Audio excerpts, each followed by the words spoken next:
Doctor اسرار احمد کا عقیدہ کیسا تھا کیا ہے؟ انتقال کر گئے؟ اچھا، کب انتقال کیے؟ کئی سال ہو گئے؟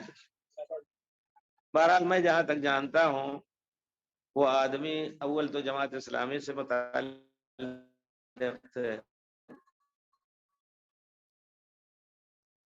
جماعت اسلامی میں ایک چیز بغیر کسی رو رعایت کے اللہ کی حدیث کوئی ضروری نہیں، احادیث عقیدے کے متعلق احادیث جو ہیں وہ سب صحیح نہیں ہیں۔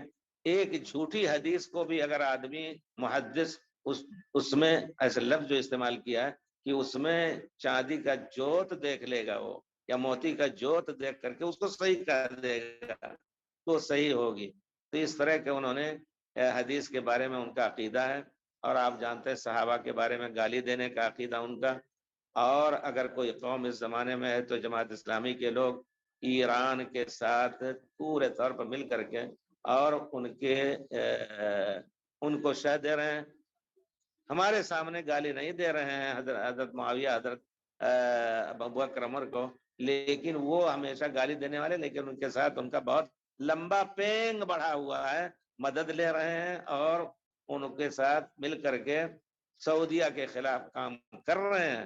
ایسے لوگ بھی ہیں یہاں بیٹھ کر کے کچھ لوگ ایسے خائن ہیں جن کے بارے میں معلوم ہوا کہ اس طرح کا کام کرتے ہیں، اعتراض کرتے ہیں کیوں سعودیہ یمن پہ میں جنگ کر رہا ہے۔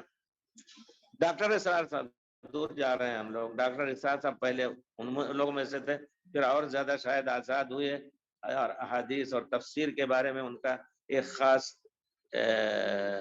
نظریہ تھا جو پرانی تفاسیر سے بے لاگ ہو کر کے وہ تفسیر کرتے تھے۔